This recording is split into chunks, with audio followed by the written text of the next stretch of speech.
Right. Good evening, Luang Por. Good evening, Suzanne. Let's now all pay our respects to Luang Por with 3 bows. First bow. Second bow. Third bow.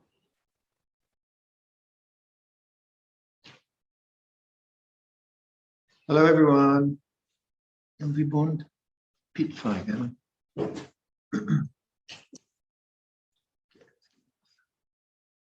So let's do some meditation. We'll meditate for half an hour or so. See where we go from there. So set yourself up in a good posture.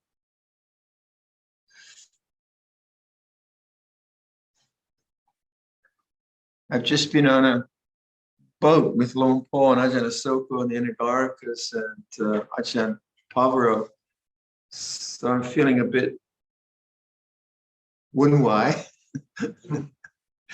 Wunwai is a Thai for confused. Not confused, sort of jolly. Jolly and whatever. So I need the meditation like you need it too. So let's meditate together. I'll give some instruction, but we'll do mostly in silence.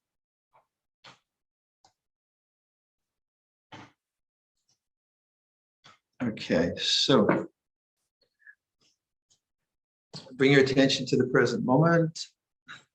Good way to do that is to listen to sound. So listen, let the sounds come to you.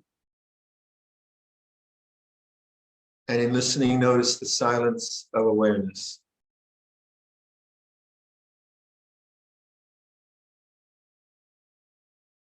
So silence is something you notice, not by getting rid of thought, but just by focusing on the present moment. That very focus slows the mind down. You notice the silence of awareness. So listen to sound. And it doesn't matter what the sound is. So we're not really concerned about the quality of sound.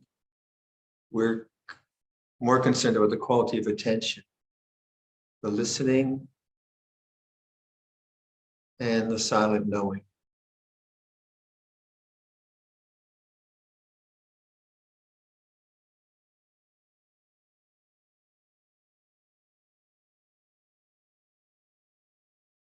In that silent knowing, don't try to figure anything out.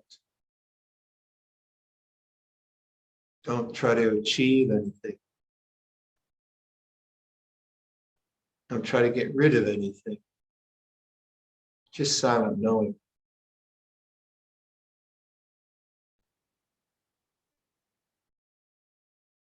So if the sound is pleasant, accept it.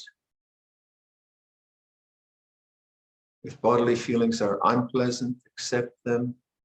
Just silent knowing the way things are.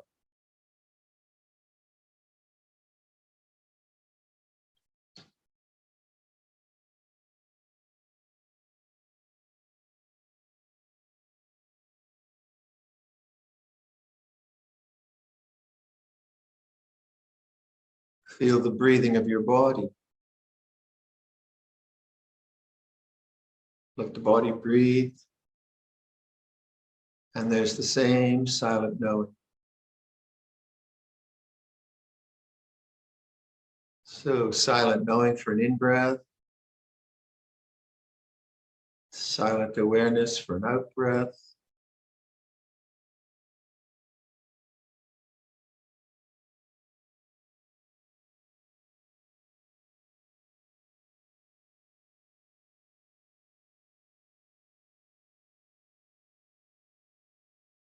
With a thinking mind, don't try to get rid of thought. Just try to see thought as a movement. You begin to see that the silent knowing is there even when there's thought.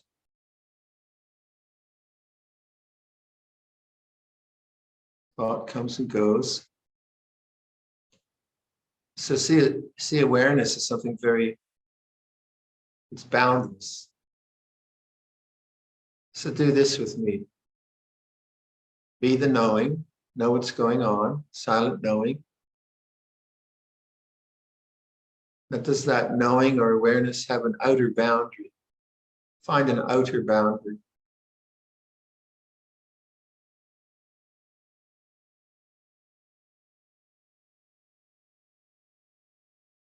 I can't find a boundary. So it's boundless.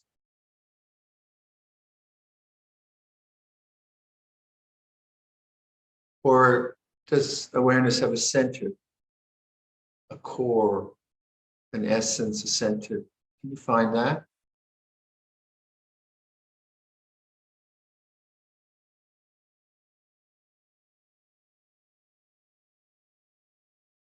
I can't find that. But there is awareness.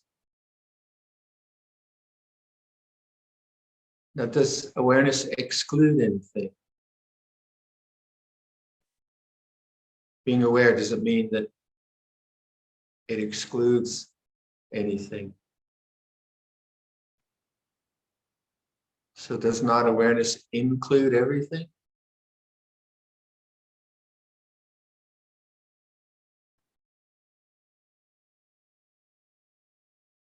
So boundless, spacious, inclusive, rejects nothing, accepts all things.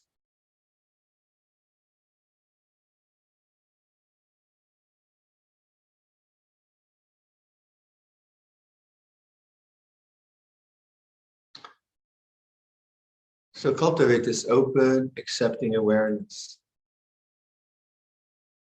within which negative emotions can come and go, pain can come and go, joy, memories come and go.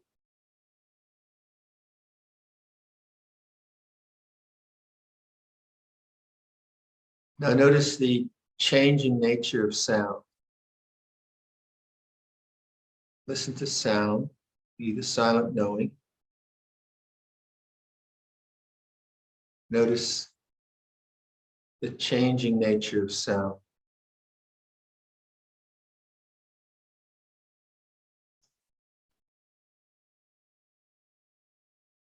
Now feel your breath.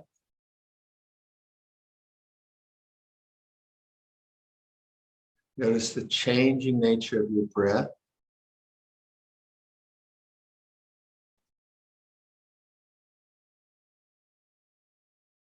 Now inquire, does awareness change as the breath changes?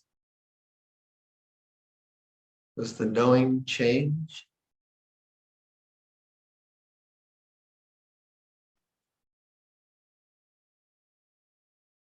Listen to sound, change the sense base from body to sound. And when you change from body to sound, does awareness change?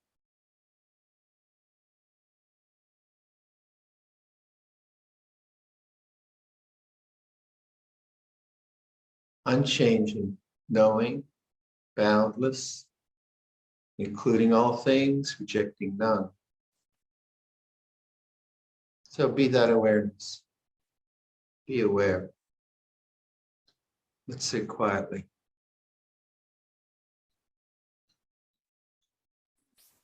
Thank you, Luang Por.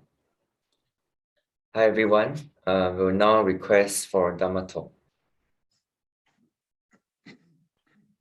Brahma Jaloka Dipati Sahampati Katanjaliya Divarangaya Jata Santi Dasata Parajata Jatika Desi Dhamma Anukampi Mapaja.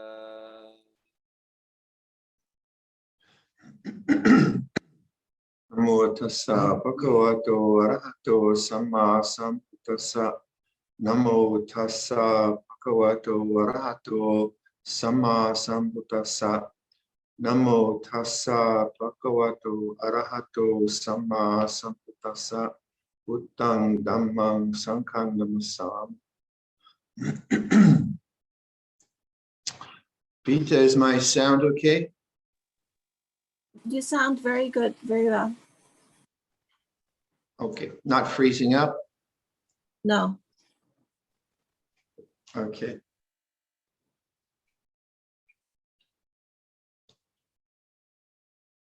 So I've just been on a boat with Luang Por, so it's hard to give a Dhamma talk. I've been having too much fun.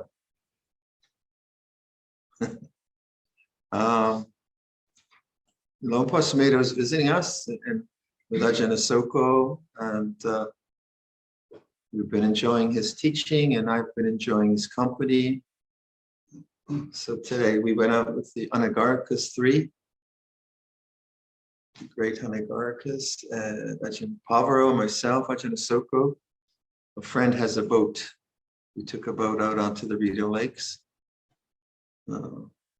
Beautiful, perfect day. So basically I'm bluffing. I'm trying to figure out what to say. Don't know mind.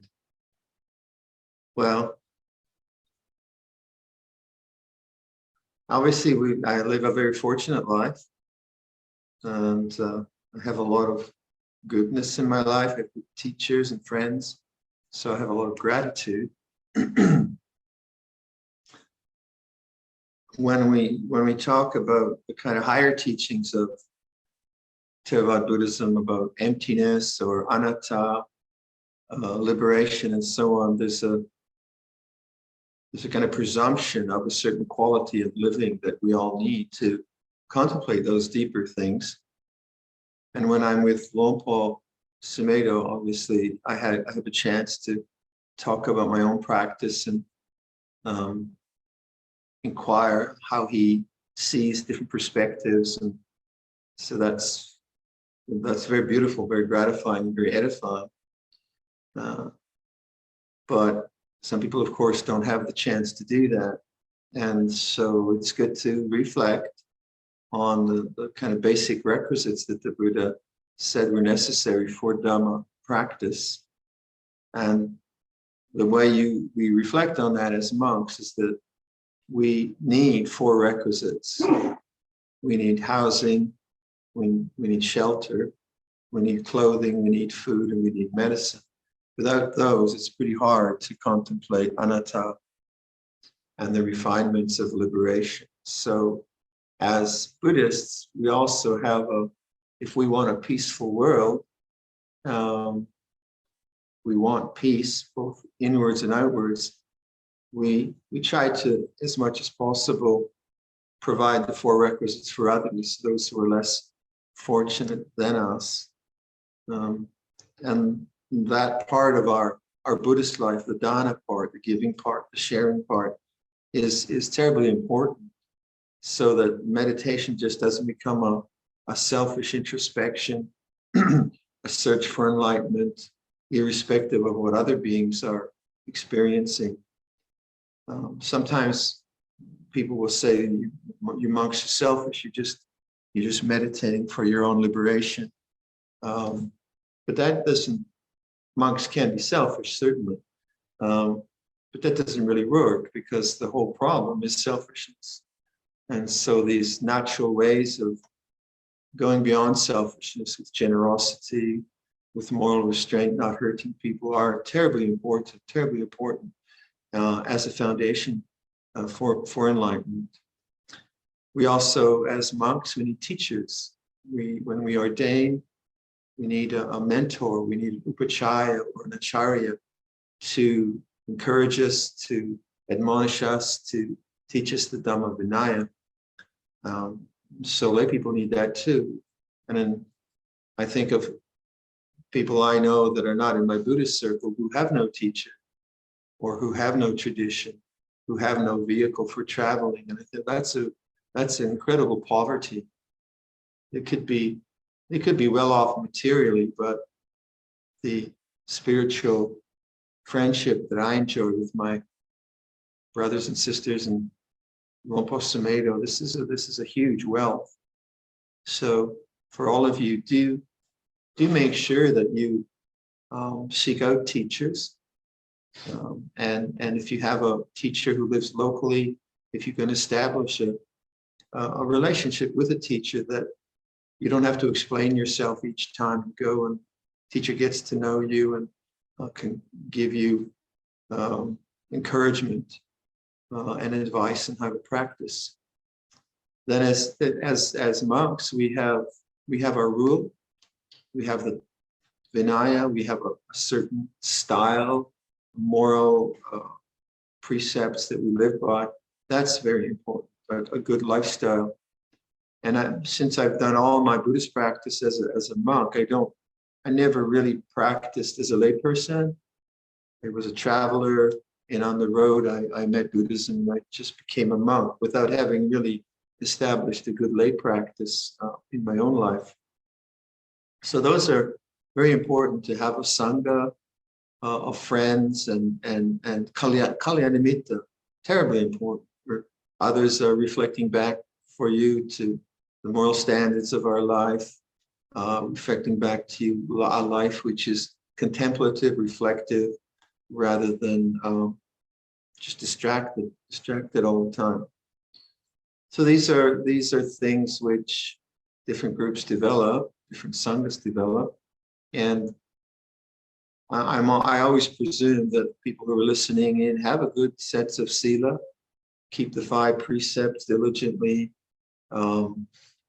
pay respects to their elders, care for their trees and water and squirrels, and so on, that our life isn't just some kind of abstract contemplative exercise, but it's lived in the reality of our parents and our neighbors and our environments.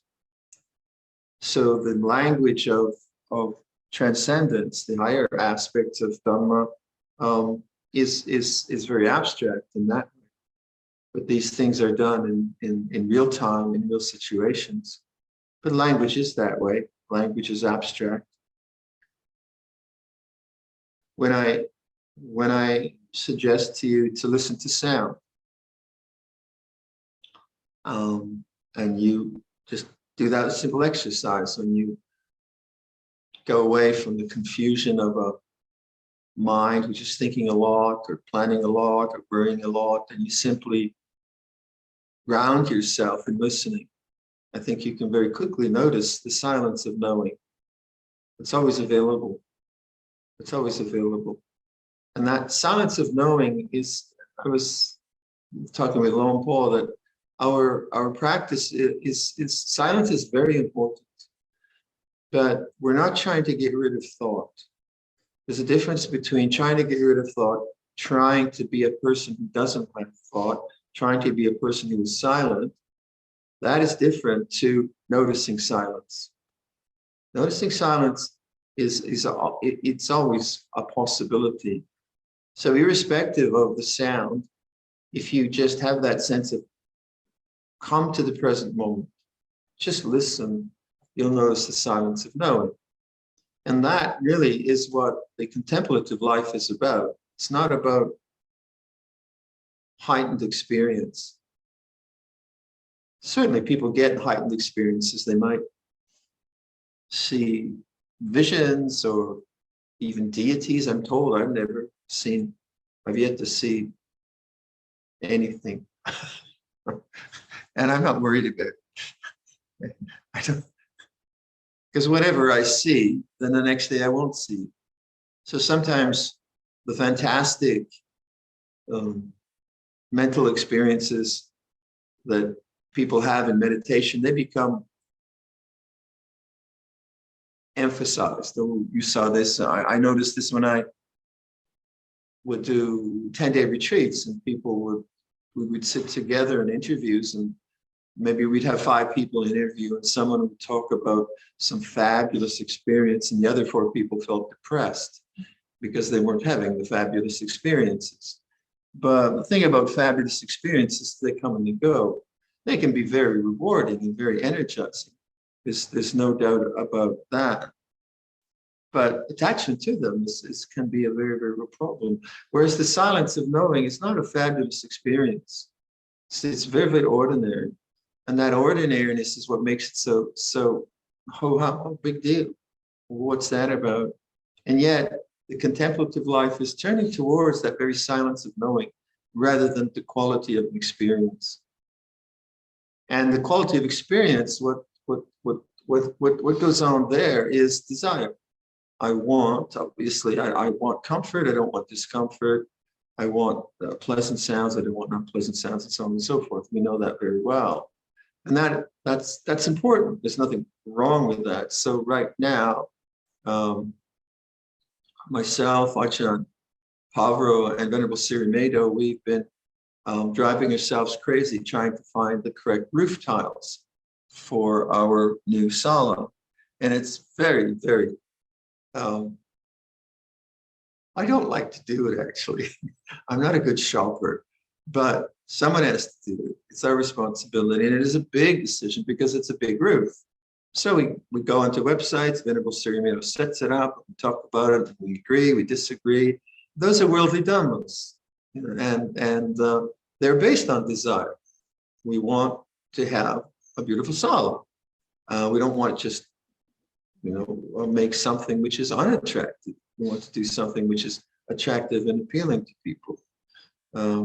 So there's nothing wrong with that, especially if you're doing it for someone else. So our intention is really to create a beautiful space for meditation for the larger community, so that it has some sense of altruism. It's not just our aesthetic hang-ups and aesthetic tastes that are so important. But so that's the realm of desire, and there's nothing wrong with desire. That's very important to remember, that desire is simply a natural function. It has its uses. If you didn't have desire, you wouldn't eat. And then it has its excesses too, where you can be obsessed with color and beauty and food and sex and music, and the mind is totally lost in sense experience. But that's the extreme. All of us we live in a realm of desire, we use desire, and we try to understand desire. But desire is about experience. It's about the quality of experience. It's about the quantity of experience. Transcendence is not about experience. Peace is not about experience. It's about the knowing of experience. And this is different. This is different.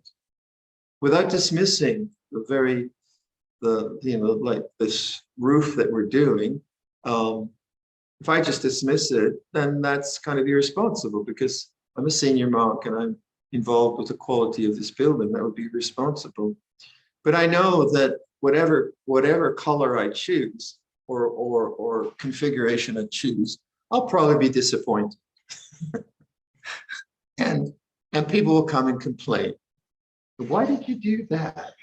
And then I'll listen, and I'll want to maybe tell them something naughty, and I'll try to be quiet, and I'll walk away feeling they don't appreciate me, something silly like that. But I probably won't. But I don't expect that finding the perfect roof will liberate me.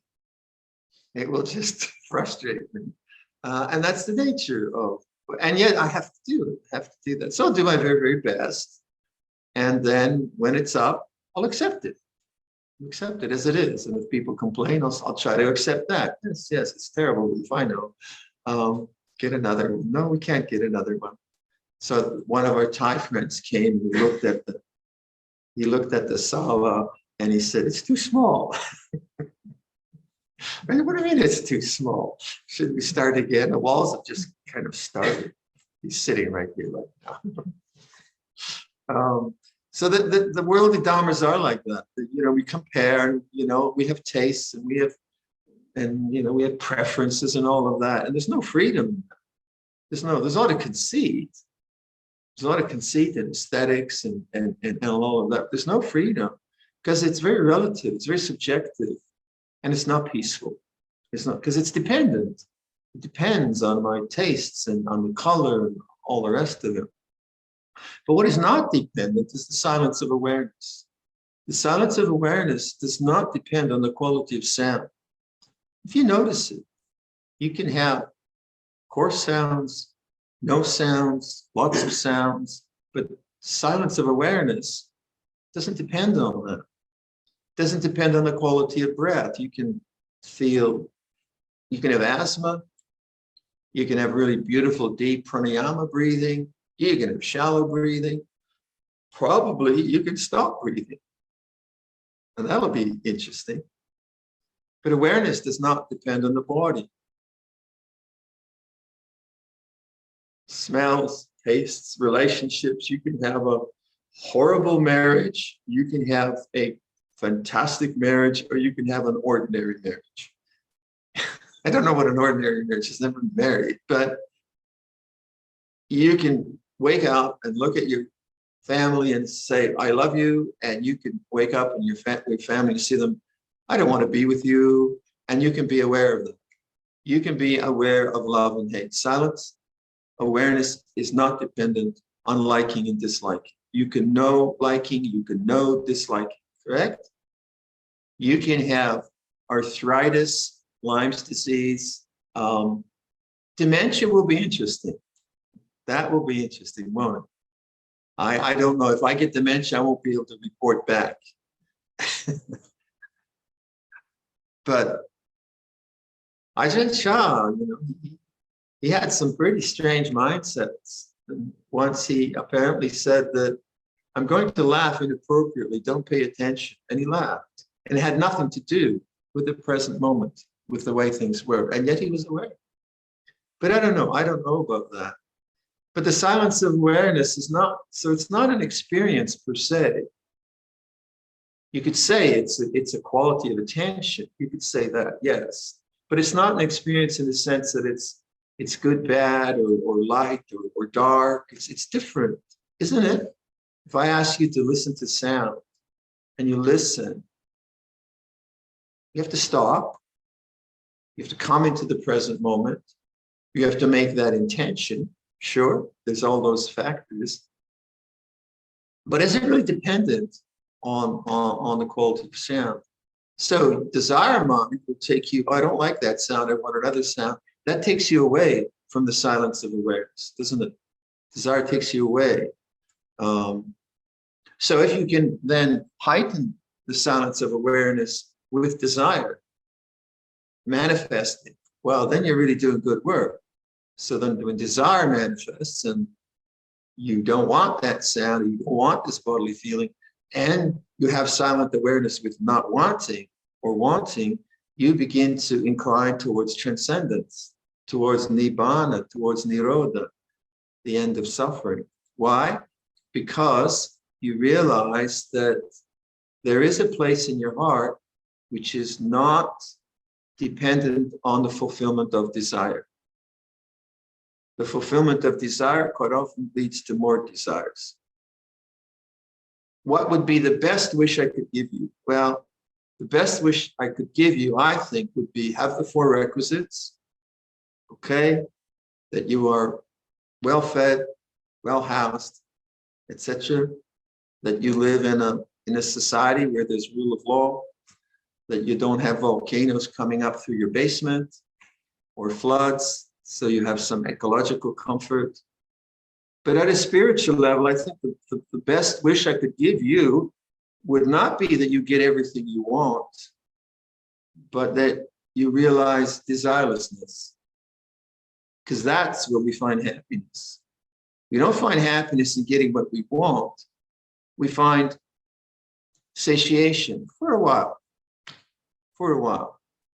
So satisfying your desires is not the end of desire. Whereas desirelessness, to me, that's much more interesting. What does desirelessness feel like?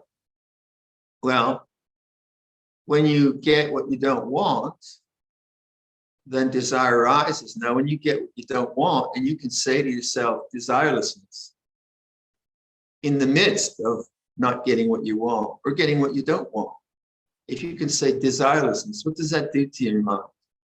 To my mind, it takes me back to the silence of awareness, to peace, to refuge, to the end of suffering. But who's going to do that? Who's going to do that when you get what you don't want, or where you can't get what you want? Well, very few people do that because we follow desire all the time, and we need to. If you're hungry, you need to eat. But is there a place where you can begin to exercise this word? And exercising a word is a valid kind of consideration where if you have some insight and some understanding about what the path is about, you need to exercise that insight. Sometimes insight sounds like a one-off. I'm a Vipassana practicer or whatever, and I have insight, and then somehow it's all finished, but it's not. Insight needs to be exercised. You need to repeat that insight. You need to remember that insight. So I listen to sound, or like in meditation, you get a lot of discomfort in meditation. Relationships, maybe you have someone who talks in a way you find annoying.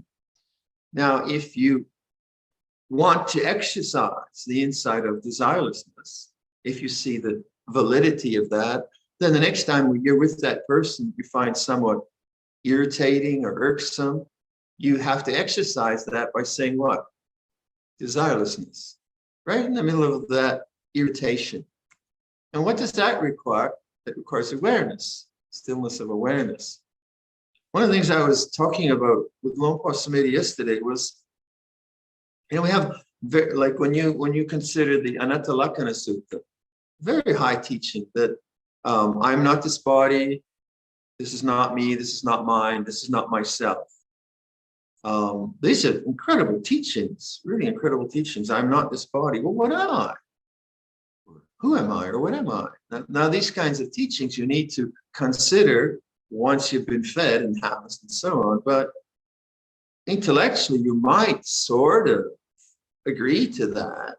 I am not this body, because you see it's the way the teaching goes. You see the body is born. It's born of the elements, and it lives for a while, and then it dies. It's a formation, a nature. It's not yours. You don't own it. It gets sick. It gets old. So we have that kind of teaching. So who are you? Who are you? Are you the emotions? Well, you can say I'm nothing. Well, something's going on. If I kick you in the shins, right? You say, well, I'm nothing, but my shins hurt. Well, they're not my shins. You get very, very confused. Huh? So how do you resolve that, or how do you exercise that, or is that an insight that you have? Well, if you practice silent witnessing, and you practice it, like you learn how to take some time, say, to listen to sound. It's a good entry into that, and you practice silent listening or silent knowing. That is an exercise that you do. Then you can apply that to bodily feelings. So you're sitting in meditation and you say, I'll just witness bodily feelings. I'll let the body be feeling. And if you can then bring your mind to that kind of attentive state, then it's no longer thought. It's no longer, oh, my head hurts, or, oh, my posture's not good, or what am I going to do tomorrow? It's the sense of self is no longer being created through thought.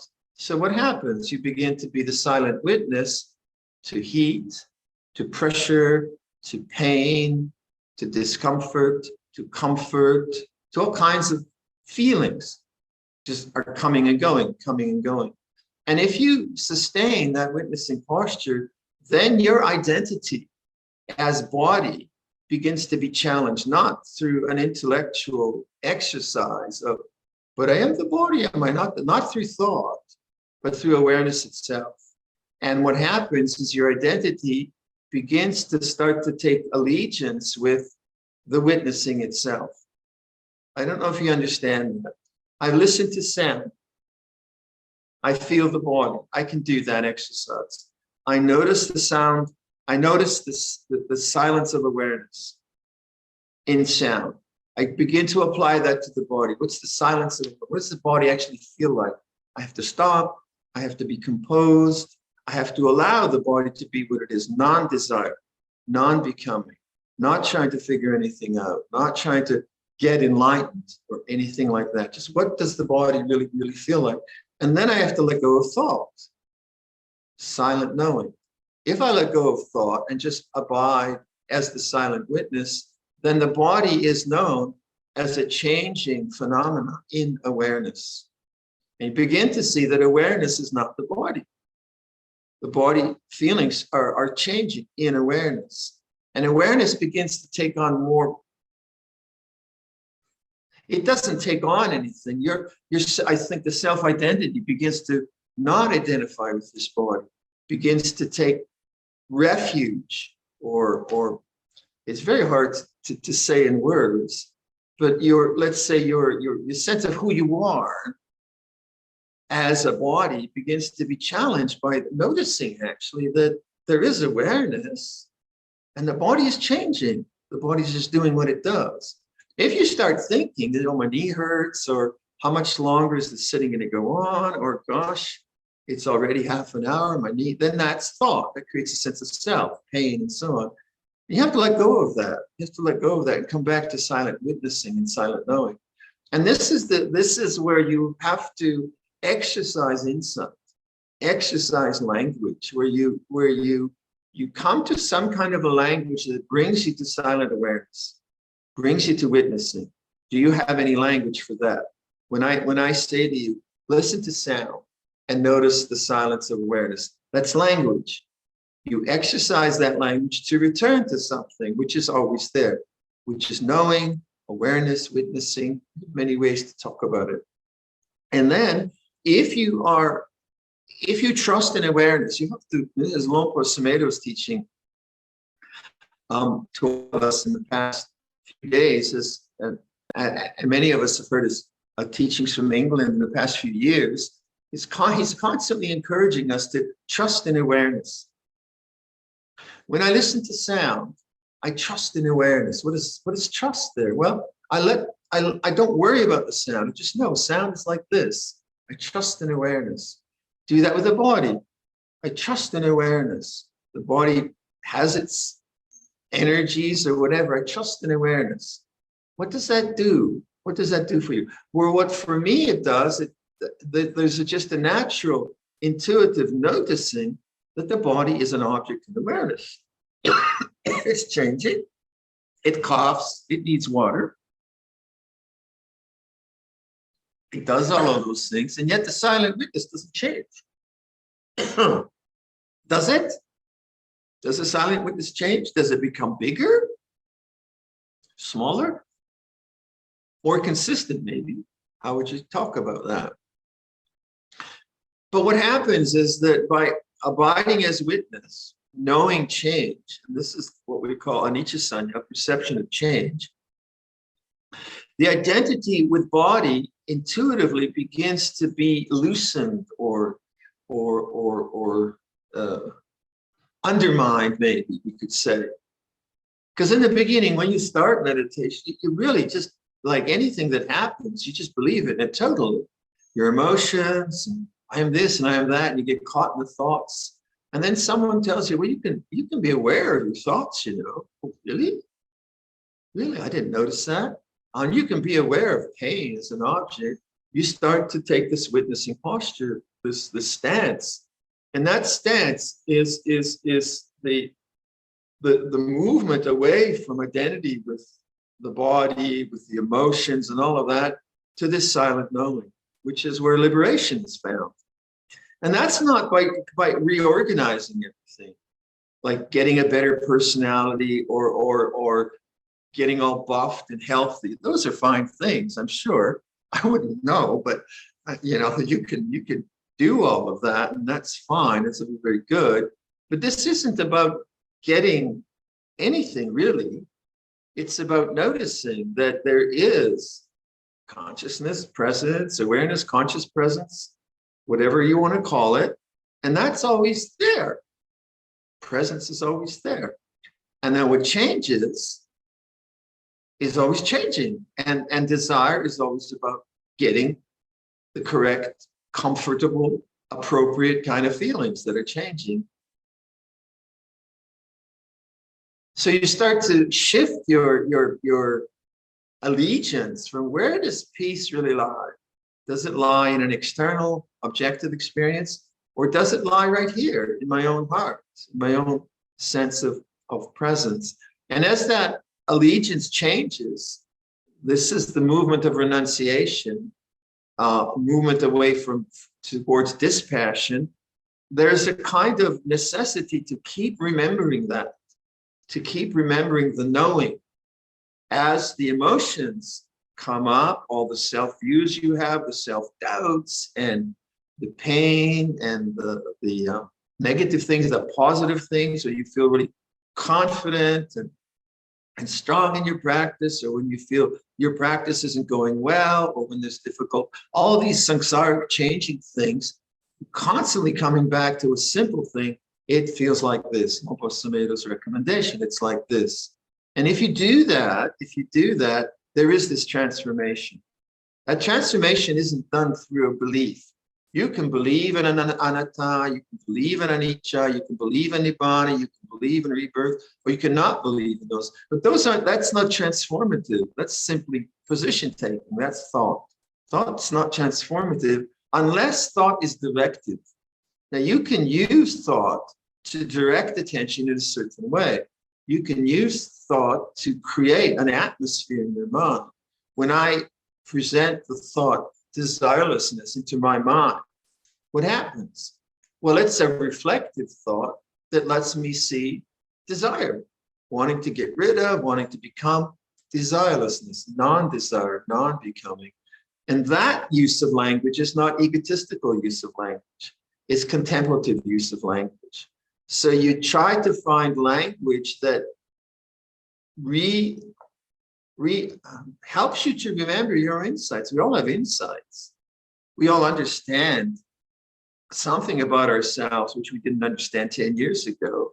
And those insights are very, very valuable. And they're not repeated intellectually, they're remembered intuitively through suggestion, through the language of suggestion. And this is what Sammasankappa is about, I think, right thinking or right intention.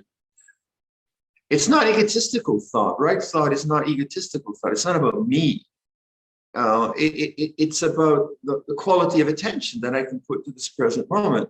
So, say as a Buddhist monk, one of the things that I have suffered from, many of us have suffered from, is trying to get an insight or trying to get enlightenment. You know, this is there's so much hype about states of attainment and states of insight that it's very easy, it's very difficult not to be greedy. So there's a kind of time-bound nature to the way I pay attention. I pay attention to get something, or I pay attention to get rid of something. That's craving. That's not silent awareness. It's infected with an agenda of becoming or getting rid of, and that can be very, very hidden. And so the constant reinforcement of an attitude is so necessary, that you use language to constantly remember, because we forget so very, very easily. So each of us, I think, we find some kind of language that helps us to remember this simple silent awareness, the simple witnessing. And if you just take something as simple as Luang Por Sumedho's recommendation, it's like this. You know, it's very powerful, but you have to do it 1,000,000 times a day because we forget. But if you do that, what would happen if you do that? If you really did that sincerely, it's like this. And that brought you to the silence of awareness. What if you did that throughout the day? What if you did that for 7 days consistently? I reckon you'd get a good result. Huh? And what would the result be? Silent awareness. It doesn't sound like much, but that is what we mean by practice, this consistent, diligent remembering of witnessing presence. And then that's where the faith is, and that's where the trust is. If you trust in that, then the ego will bring up self-doubts and aversions to people and memories maybe, and you just keep witnessing from silent awareness. Then the identity with all that stuff, all that who you are, your history, your resentments, your gender identities, whatever you want, that becomes less and less compelling, less and less interesting. And what becomes more interesting is the silence of knowing. And that's the movement of transcendence. That's the movement of nirodha, of nibbana, of letting go. It's not a worldly practice. Worldly practice is getting the right roof tiles, or not, or getting a good deal on the right roof tiles. That's worldly practice. We do that, but we do that too much, don't we? We do that a lot. We do that too much. This whole negotiation with the world and trying to get it right. So without ignoring that, if we don't spend time, if we don't spend quality time invigorating this sense of presence, then how can that sense of presence be strong? It doesn't have the kind of vitality that's needed. So sitting in meditation, doing retreats, or just reminding yourself constantly is so very, very important. But that does not depend on your emotions. It doesn't depend on a good day. What they used to say, anyway, it doesn't depend on the quality of the day, right? It depends on the quality of attention, the quality of intention that you make. So it's very, very simple. What's complex is our thoughts, our emotions are very, very complex. We get caught up in them. But at any given moment, we say, wow, I'm really suffering. Suffering feels this way. Or I'm really inspired. Inspiration feels this way. Like with Luang Por I felt very giddy. I haven't felt giddy for a long time. Or maybe not. Maybe I feel giddy every day. I'm not sure. And that's a lovely feeling. But if I'm not aware of giddiness, I can just get very, very restless. And so always, giddiness feels this way, which isn't a judgment about it, but saying it's still a sankhara. It's still an object. Feeling inspired is still an object. It comes and it goes. So we like inspiration. So our community right now feels very inspired. Luang Por's here. We had Venerable Rahula was here earlier in the day. We've just been on a boat ride. I mean, it's a peak experience. Tomorrow it won't. Luang Por will leave. And everyone will feel a bit down except me. I'll be a Newfoundland with no friend. I'll be different. We have planned a trip for Luang Por to Newfoundland, and I somehow got on the trip. So we are going to be 10 days in a car driving through Newfoundland. So the monks here will feel maybe a bit deflated, and deflation feels this way. You cannot inflate, if you do inflation all the time, you blow up. So that's not possible. So then if you have this, your practice is not about the experience of inspiration or whatever, it's about silent knowing, then it's not a threat. This is quite often the moods that we have feel very threatening because they feel permanent. They feel it's going to always be this way. Oh no, I have to do something about this. And that's the beauty of awareness. It's not psychotherapy. Psychotherapy has its uses in certain circumstances, but it's not creating self around all this. Not saying you have to be a perfect person, just to know that there's right speech and there's right action, there's right livelihood and so on.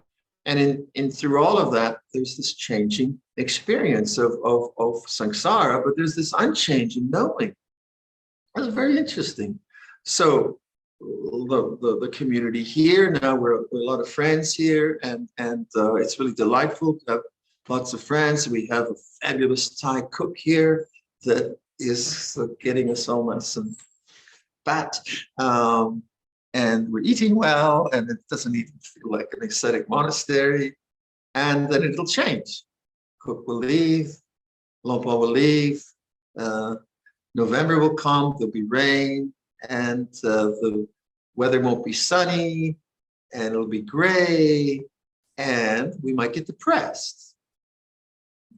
November is a very depressing month here. There's no light, and it rains, it's not snowing. So the mind gets affected, there's no light. But that's the way it feels. November feels this way, inspiration feels that way. And you start to see that the only refuge is awareness, is knowing. But it's not some kind of a dry intellectual comment on life. It's not that. Awareness isn't a commentary. It's a full-on acceptance of the experience of life. And if you trust in that, it does take you, it is peaceful, and it takes it, and it is non-desire. And that's the happiest state. Non-desire is the happiest state. Desirelessness is the happiest state. I really wish that for myself and others. Because in desirelessness, you're finally free. You don't need anything. You don't want anything. You still have to choose the color of the tiles, but it's not really that important because the heart now is freed from desire, freed from need, freed from this kind of attachment to the changing nature of things. To do this, often you have to go through feelings of unfulfilled desire. Emotions can be very unpleasant. Bodily feelings for certain can be unpleasant. So it's not easy. It's not easy to sit as witness when you have Lyme's disease, or when you have a broken ankle, or when you have sleep apnea, or when you have all kinds of things. It's not easy witnessing that. And yet it's in the witnessing of both these kinds of difficulties that the witnessing becomes stronger. If you understand that, then there's no fear. And the heart abides in a place of deep confidence and deep affection, I would say. There's something very affectionate about freedom, because it's not separated from life. It doesn't need anything from life, hence it's not separated. But it begins with simple exercises of listening, knowing, but those exercises need to be repeated. Intuition needs to be exercised in that way, or insight needs to be exercised, reinforced again and again and again. So I shall leave that for your reflection tonight. Any questions, Peter? Thank you so From your much. side? Transcending, you want to? Vadagata sadhu karakadama se sadhu sadhu sadhu sadhu moda.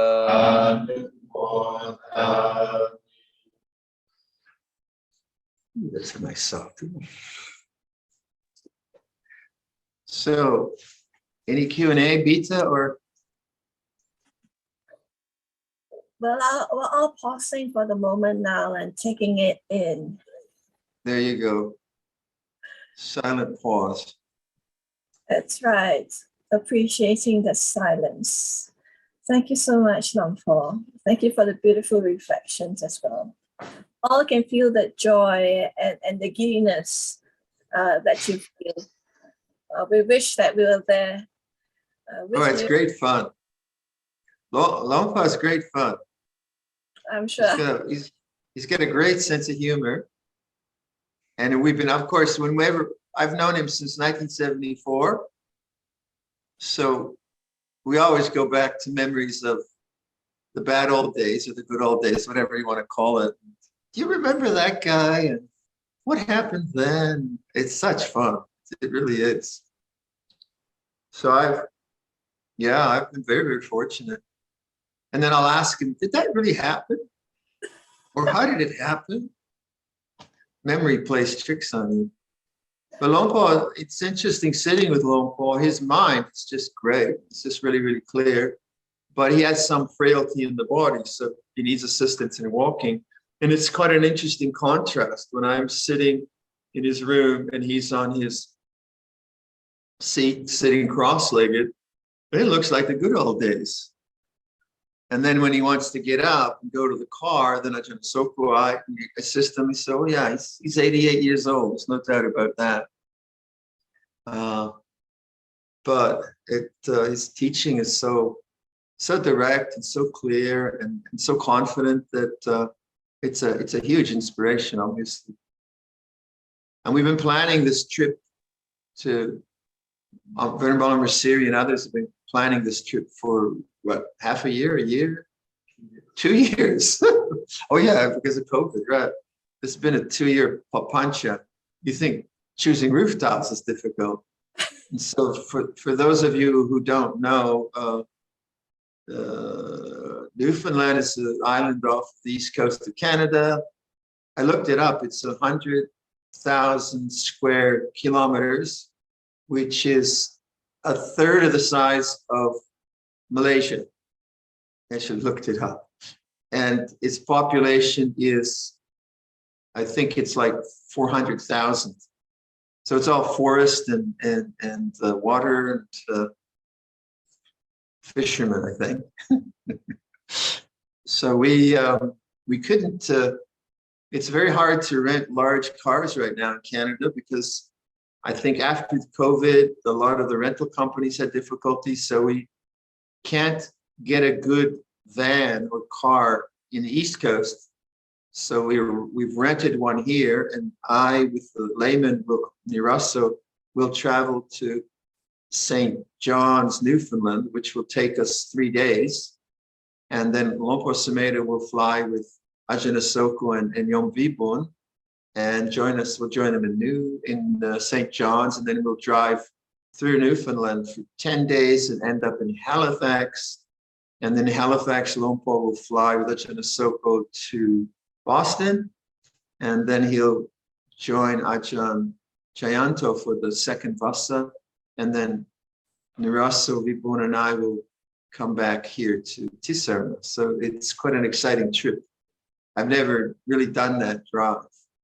And for me, one of the interesting things is my parents came into Canada. I was with them in 1952. I think I was with them. Can't remember. We came in through Halifax, and it was one of the last refugee boats that were bringing refugees from Eastern European refugees who were in the American part of Germany. And there was a movement of refugees from 1945 to 1952. And there's a place, and the pier that these refugees came in on their boats was Pier 61. And that's where my family came through, my brother and my parents, myself. And that's a museum now. So I'm kind of curious to see, what that would look like. I think it'd be very, very interesting. Any questions come up, or are we stumped? Silence. There is, but I just want to say that Luang Por, well, I'm very amazed, just listening silently to the stories that you share of friendship, your deep friendship with Luang Por Sumedho and many of the other bhikkhus. Personally traveling to some of the older monasteries where you all first started, and recollecting the stories that you tell us. I could feel that love and that deep bond that was planted, say for example, in Chittist, in Amaravati, and some of the older monasteries. So it inspires us deeply, and I hope that all of you continue to be strong in your health, strong in your mind, and that we have the good fortune to be paying respects and to be receiving the Dharma from you in this whole lifetime. Thank you. Luang Por said I had to live to be 120.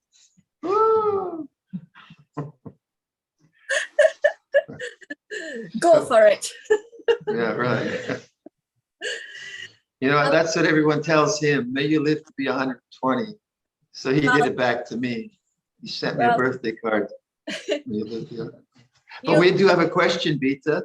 Yes, you do. And you do have got a big celebrations for Luang Por coming up next week, I hope. Yeah, on the 27th.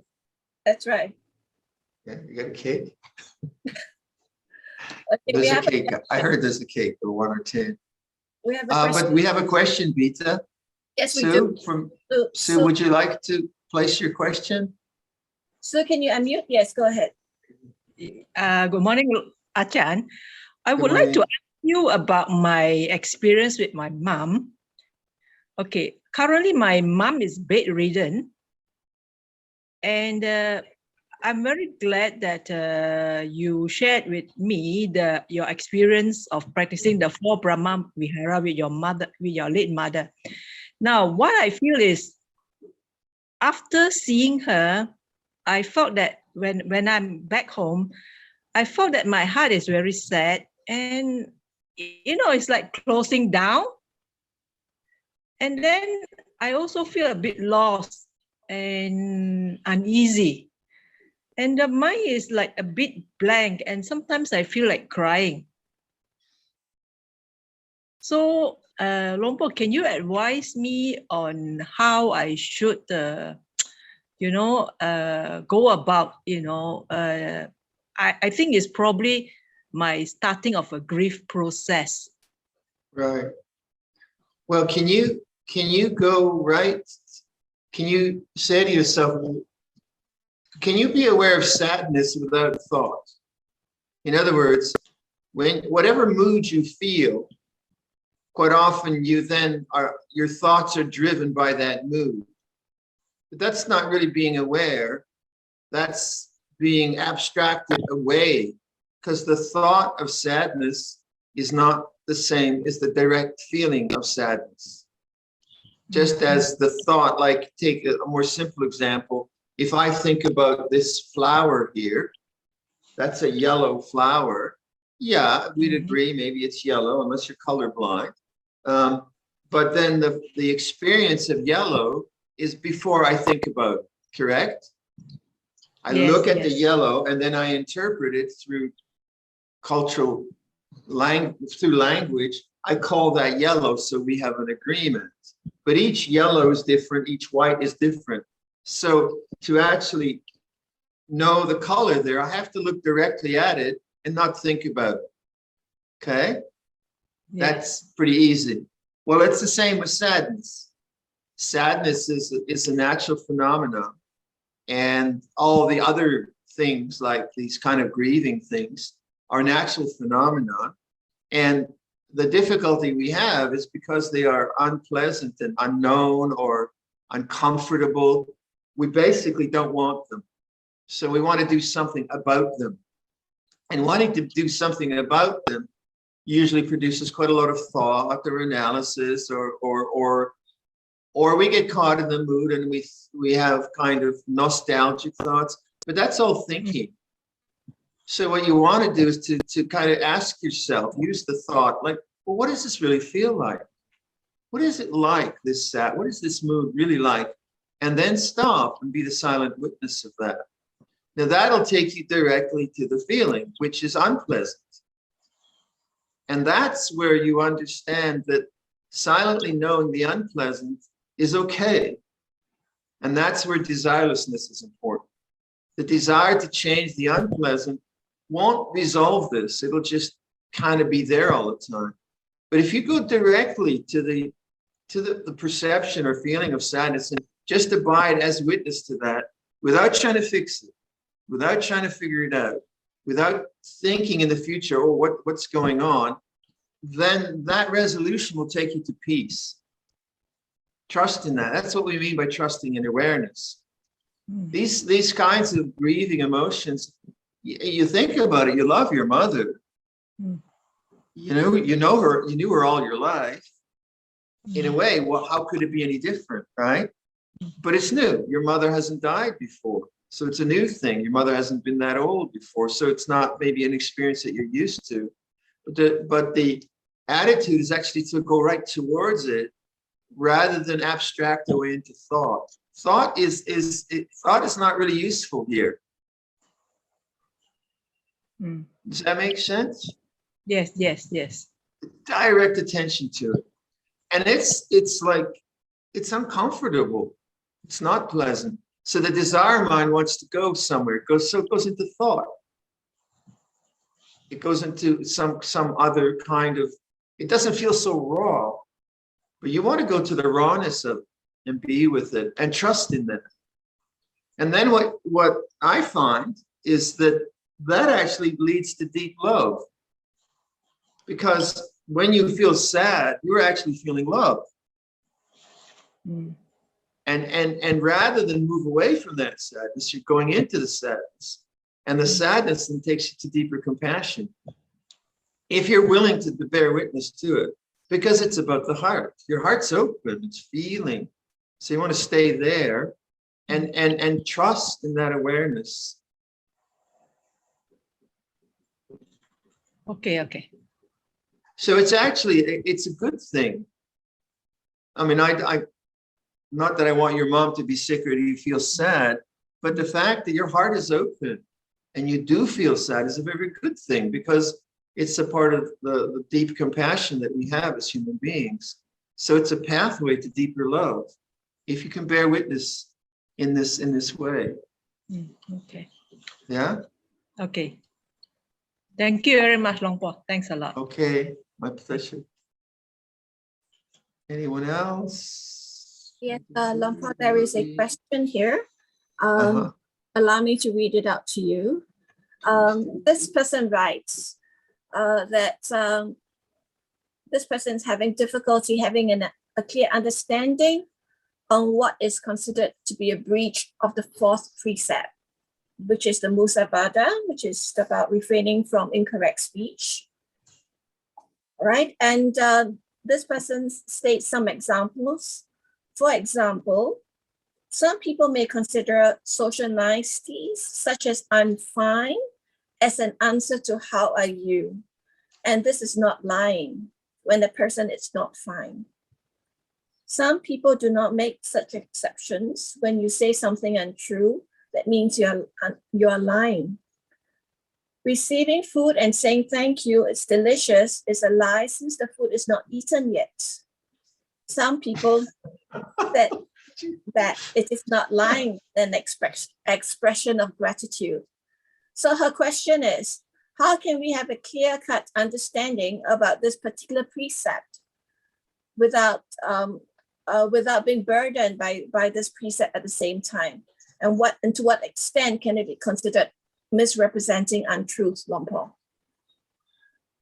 To be honest, I don't think it's about speech. I think it's about a complex mind. So with due respect to this person, I think you think too much. Simply, I'm honest, I don't want to put you down wherever you are, but if you trust in awareness, moment by moment, and your response is in the context of other people, you'll respond from kindness and compassion. So if someone says to me, "How are you feeling?" and I got a headache, I might say, "I'm fine," because I am fine, because it's just a headache. It's not a problem. So I would say that this is sometimes happens with people who have very complex thinking, doubting minds. They take that precept and they absolutely torture themselves with these kind of complex analyses. But if you trust in awareness rather than have some preconceived notion of what right speech is, and then you enter into dialogue with compassion, with sensitivity, with good listening, good answers will come. But like trying to, this is what happens when you take a teaching, which is a reflection, and you try to abstract it into kind of absolutes. And you know, it's like some kind of lawyer going off into legalese and refining this and refining that. Chowie's laughing. You know, that's not what the precepts are about. They're not some kind of perfect statement of moral absolutes. They're not that. They're just like a reflection. Like, don't hurt people with your speech. Just try to be truthful. Be straight. Try to bring harmony into the community and all of that. And that's pretty simple. So I would say, don't go to that complexity, and actually look at the mind which wants to make complex problems. This is like a person who has a lot of doubt will be a very interesting kind of person, because they'll create a question. The question will then begin to plague them. And then they'll think the problem is I don't have the answer. Well, the problem was they created the question. You see what I mean? So it's not really, it's about the mind overthinking something. When if you just read over the general formulations, speech which is in concord, speech which is truthful, speech which is not coarse and abrasive and hurtful and so on, they're very simple recommendations. But the most important thing of right speech is meditating in the morning, being aware, developing awareness. So when you go into the complexities of life, you have enough awareness to see, ooh, this language is hurtful, or this language is not compassionate. Then it's quite simple. It's quite simple. That you find this in monastic communities where we have a very complex structure of rules, where monks who have very kind of overly forgive me, Joey, overly legal minds. No offense to the lawyers in the audience, where they just like overthink the rules and get themselves in a total tizzy of doubt and nuance, and they don't see that actually the whole point of right speech is to put an end to suffering.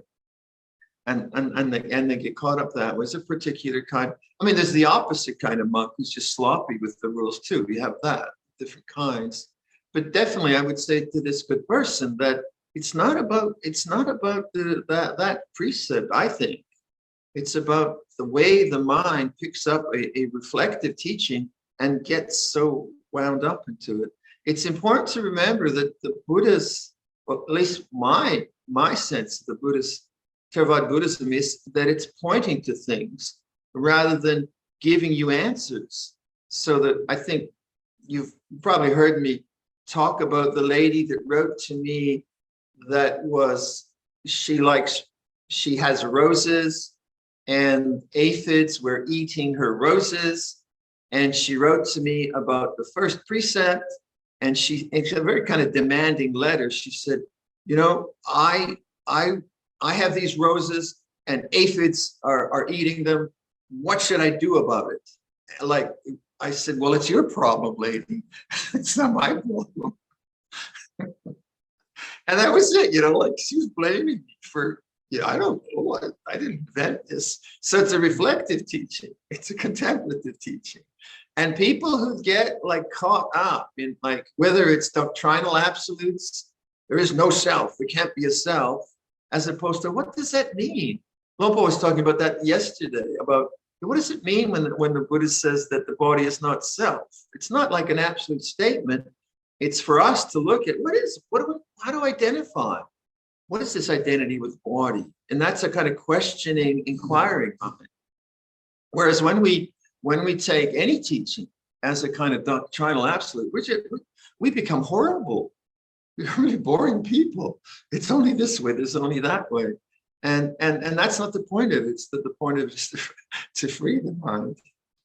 I for myself, I think many, like as a young monk, I would get really hung up on, some minor infraction. And then I just, berate myself. And it was totally unmindful, but I got so caught up with the rules, which is not uncommon. And then I'd worry about the rules. And then I didn't take these rules to make myself worse. But so I had to learn about how to use rules as pointers, as ways of waking up. So the 5 precepts are very helpful. They're brilliant standards, but for reflection. And one of the ways you can see wrong speech is like, how is my mind when I'm speaking? I'm interacting. What's the result of my speech? Do I get a lot of regret when I've said things to people, or am I insensitive, or whatever it might be? And that you learn in the situation. So if someone comes and asks me, like this is one of the questions that I remember Ajahn Sumedho got asked a question. maybe it was him, but let's say someone asked me, well, where is Venerable so-and-so? I want to kill him. And now I could be really clever and I could say, I don't know who you're talking about. I say, I don't know where he is. I know where he is. So I've lied, right? So am I going to go to hell for lying now because I said he's somewhere else? I mean, it can get very, very terribly complicated, but it's not so complicated. So thought is really the problem very often around these things. In the silence of knowing, you also begin to touch the compassion of listening. And in the compassion of listening, you get the best communication.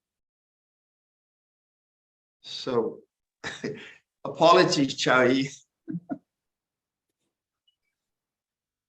Right. So I think that's all that we have for this evening, Luang Por. Okay, Shall we close the session with the chanting of the Metta Sutta? let's do that. I have a good choir here with me. Okay, wonderful. I'll put up the slides and then the choir can clear their throat and ready to chant.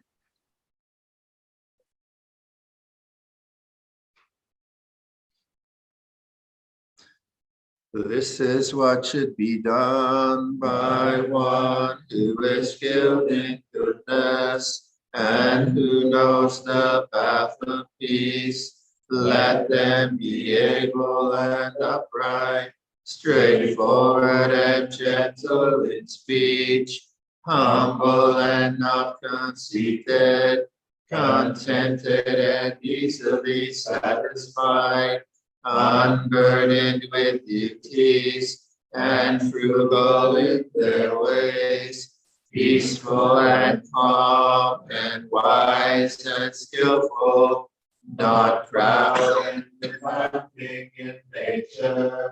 Let them not do the slightest thing that the wise would later reprove, wishing in gladness and in safety.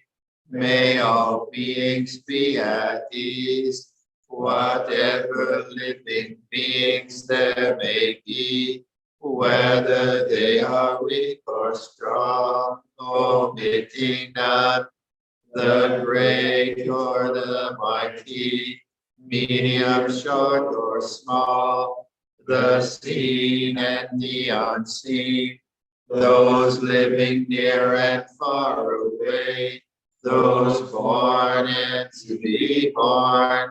May all beings be at ease. Let none deceive another or despise any being in any state. Let none through anger or ill will wish harm upon another, even as a mother protects with her life her child, her only child. So with a boundless heart should one cherish all living beings, radiating kindness over the entire world, spreading upwards to the skies and downwards to the depths, outwards and unbounded, free from hatred and ill will, whether standing or walking, seated or lying down, free from drowsiness. One should sustain this recollection. This is said to be the sublime abiding, by not holding to fixed views, the pure-hearted one, having clarity of vision, being freed from all sense desires, is not born again into this world.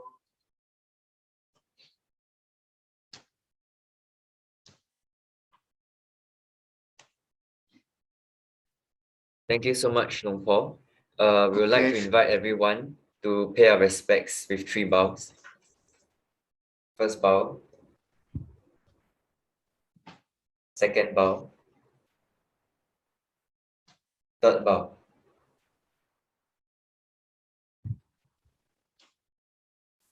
Okay, everyone. Be well. Take care.